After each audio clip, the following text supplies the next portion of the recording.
On September 11, 2001, television screens and newspapers across the world exhibited non-stop coverage of the chaos and wreckage caused by a series of coordinated terrorist attacks on the United States. As the World Trade Center and the Pentagon crumbled before people's eyes, one question lingered fearfully. What will the terrorists do next? 1,990 miles south, Texas would also face a catastrophic event that government officials were unprepared to handle. On September 15, 2001, a mere 4 days after 9/11, reports would spill in that the Queen Isabella Causeway, the bridge connecting Port Isabel and South Padre Island, had collapsed. But because of the focus on the tragedy in New York due to 9/11, the disaster at South Padre and Port Isabel seemed to come and go without much notice. On Thursday, I had a meeting with Ed Siganowicz, who was the mayor of South Padre Island, entirely about the issue of a second causeway. And I remember I was sitting at the conference table, and I was at the head of the table, and Ed was sitting here, and Ed's an old friend of mine. And Ed was explaining to me why we needed a second causeway, that it would increase business in the island, it would help the island grow, the current causeway was at capacity. You know, during holidays and spring break, people were having a hard time crossing over the causeway, getting to Port Isabel, to South Padre Island, and it just simply was time for another causeway. And I was kind of arguing the position of Port Isabel, saying, well, you know, I just don't see why we need a second causeway. And then he said this, okay, this is the Thursday before the Saturday morning when the causeway collapsed. It's about 5 o'clock in the afternoon. He said, well, Judge, what if a barge hits the causeway and it falls down? And I said, well, that causeway's been there for more than 20 years. It hasn't happened up to now. Barges go under it several times a day, every day.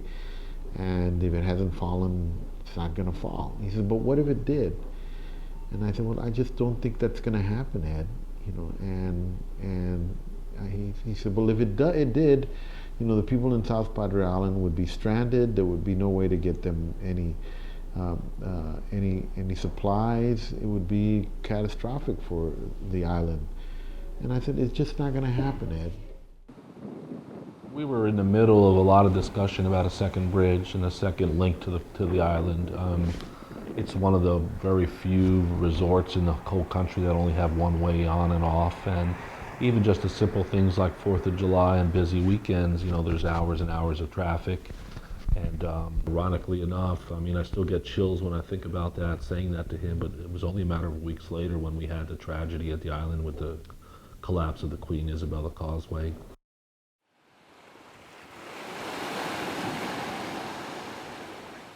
With fear and emotion running high, the loud booming sound emanating from the bridge's collapse was described as akin to the sound of a bomb. Local news syndicates initially report that the collapse was a terrorist attack. But once local government officials were called, they discovered the real cause. It was like 1:50 something when I got called out from the police department saying that the bridge had collapsed, and that unknown what it caused it at the time, that it was possibly a bombing. And you're right, everybody was on high alert, you know, across the nation, not just us here, or not just New York, everybody, because of everything that was going on. So of course I came into work right away, and after you know, a little bit of time being here and investigating everything, you know, the call came in as a bomb exploding at, you know, the bridge. I mean, I could not believe that this was happening. You know, 3 days after 9/11, after having these conversations with Ed Siganowicz, the mayor of South Padre Island, and Pat Marchand, the mayor of Port Isabel, I'm getting a call less than 8 hours later, or 9 hours late, after my conversation with Pat, that the causeway actually fell, and now that it was an act of terrorism.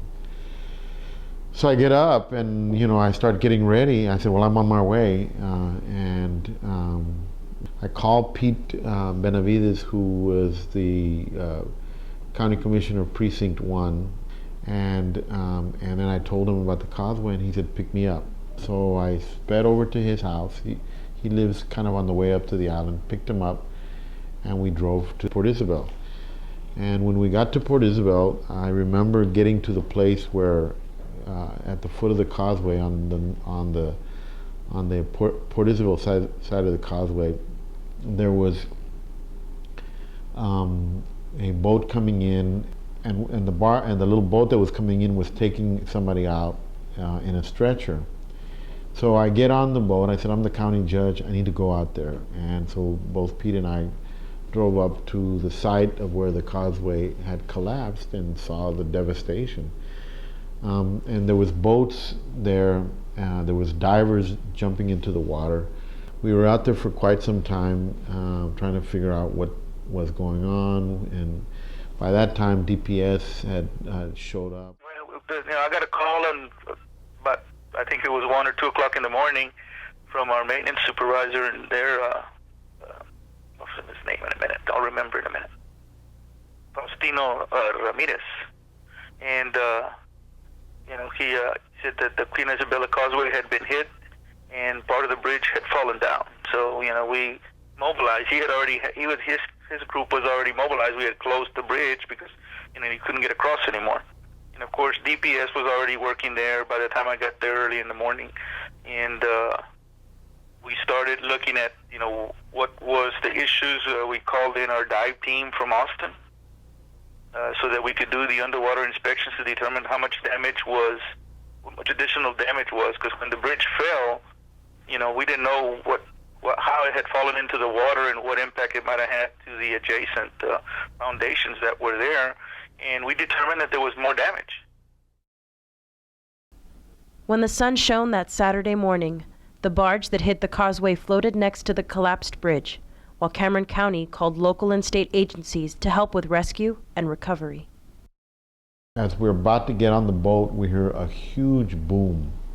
Huge boom. Later on, we find out that what happened was there was these 2 columns where the causeway had just kind of left a gap, like a missing tooth, right?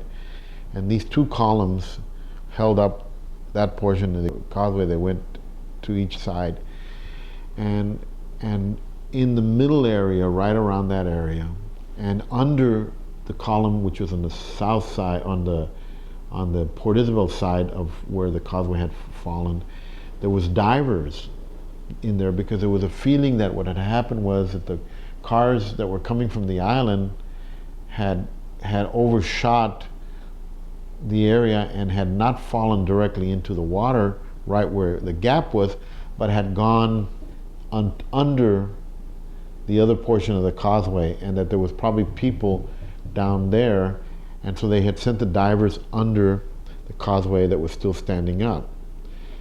And there was some TxDOT people up here, and then there was a barge to the north of the causeway with the people that were sending out the divers and other people that were working to try to figure out what to do.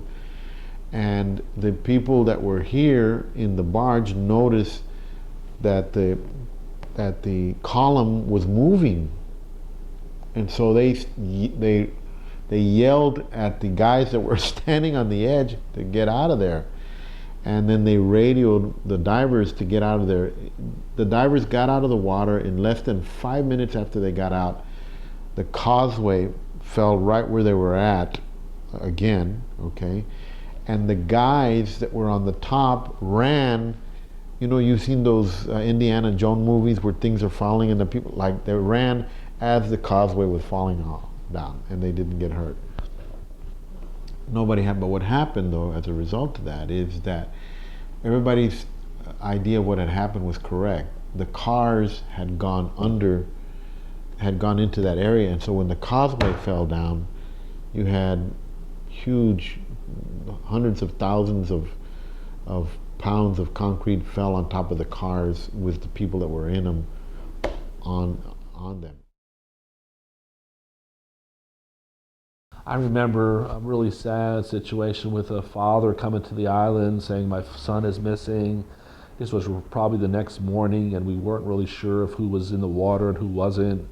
And he was just, he had tears in his eyes, and I did too. As we talked about, losing his son, if he's possibly in the water. He didn't come home last night, and he described a car, and I remember seeing something that looked, very similar to that, but I didn't want to tell him for sure because we didn't know. But he was just such desperate, need to know, and a lot of those conversations were very difficult to have.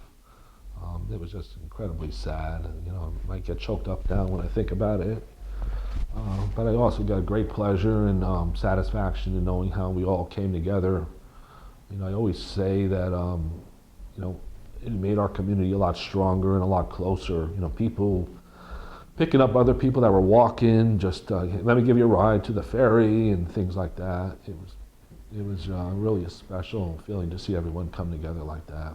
When they recovered the fire marshal's body, that one hit the worst. Yeah, we had our volunteer chief that was there. He had worked with Bob for 30 years, I think, or no, about 25 years or so, and so they were real close also, So what we did was we didn't allow any of our fire members to go on the barge when we recovered that vehicle. It was just our police department and other outside agencies, the state agencies that were there with us. Whenever we recovered the car, the truck, his truck, and the body, of course. So we wouldn't allow our fire department to be there. But everybody everybody showed concern across the valley. All the firefighters. I mean, as a matter of fact, when we had our funeral, we had outside agencies, outside fire agencies come down to man our fire department so we can. Our fire department and I believe Mission or Westlaco also. Were stationed at our station to respond to calls while we were during the funeral procession, because it started from Brownsville, brought the body down here, passed by the fire station, passed by his house, right? Yeah. And then back to the cemetery. 3 people survived, while 8 perished in the collapse. Family of the deceased and survivors speak about the incident, which is still vivid in their minds even after 10 years. For the past 17 years, I've been living in Port Isabel, and for the 3 years before that, I lived on South Padre Island. This is an extremely important point in my recovery. This is the first time I have ever stood in front of a camera or a microphone and said, I'm a survivor. I also want to express my condolences to the friends and family who lost all of their loved ones. And I know that however hard it's been for me, it's been 10 times, a million times harder for you. Robin Lavelle was born June 20th, 1972, and ever since she was young, she loved to be on the beach, fish with her dad, and was an all-around outdoorsy girl. Even though she was 29, Robin had the energy of a child, and she loved to take care of them as well. The day before the bridge collapsed, I had gotten off work early, and I had picked her up and took her to Bell's to buy an outfit. She was meeting up with her friend Renee Mata, whose mother had died recently. She was planning to go to a local football game with them. We knew it was going to be a late night, but we didn't know she was going to go to the island. When the phone rang around 2 in the morning, I thought Robin was calling me, but when I answered, it was Renee's sister. She said that the DPS officer had called to let them know that the barge had hit the causeway and there were cars in the water, and that Renee and Robin were in one of those cars. The bridge, screamed Robin Lavelle, as Renee Mata felt the front tires slip off the edge of the broken span. He hit the brakes, but their car was already slipping over the edge. As their car fell towards the dark water below, Renee remembers, it took forever. It was like in slow motion. You kind of had to brace for the impact. We hit and everything's pitch black. I couldn't see anything, couldn't wake Robin up, couldn't get the seatbelt. I felt something warm running down my face, and I realized I had a gash on my head. Renee managed to force his way out of the sinking car. Of that night, he remembers darkness and fishermen and searchlights. He remembers the helicopter ride to the hospital and not much else. A lot of that time is lost to pain and shock. He went on to make a full recovery. To this day, he still carries a picture of himself and Robin Lavelle, whose body was one of the last recovered from the wreckage. Even though we waited around at the hospital and later at the beach for any news on our daughter, it slowly started to sink in that Robin was dead. We were in shock. They didn't get her body out until Monday, 3 days later. She came out the same day the fire marshal did. Our joy was gone. Gone. It was hard to get out of bed. When you're in a situation like that, you don't look forward to Christmas or birthdays or all the stuff that reminds you of all the memories you shared. We have one other daughter who we love dearly too, but the years following Robin's death were hard on the whole family. I had, I think, almost 400 employees that worked for me in FAR, and I would probably venture to say that every single one of them volunteered to go help because they knew that there was an issue there was a big problem there, and the public needed some help. And so I had a lot of people that were helping us go ahead and put a ferry system. So we had a people ferry system ongoing. We had a car ferry system in place within 3 days. So now I could move people in and out of South Padre Island. It took 60 days for that bridge to go back together. They used this boat, the Fishtails, and 7 other boats from the area to ferry the people from Port Isabel to South Padre Island and back. For 60 days, 7 days a week, around the clock. We were pushing a little over 7,000 people a day. And of course, boats were full capacity. Some boats were carrying 70 people, some boats were carrying 80 or 50. We were the biggest ones that were carrying 125 persons either way, going to the island or coming back. It all came together with the ferries and with the shuttles, trying to help the island businesses. We had all kinds of state agencies involved. And before Halloween, before Thanksgiving, probably less than 60 days or a little more than 60 days later, the bridge was completed, it was repaired, it opened up, I think the day before Thanksgiving, if I remember, with Judge Hossa and I and the mayors and Mr. Perry, the governor, going across the bridge for the first time, just trying to show the people that it was safe and the island was back in order and back in business. It's been 10 years since the bridge collapsed, and even though the people involved have gained some closure, the memories still remain. This tragedy, which occurred on the heels of September 11th, may not be known by many, but it does have a voice in the hearts of all those living in the Rio Grande Valley, and we will never forget.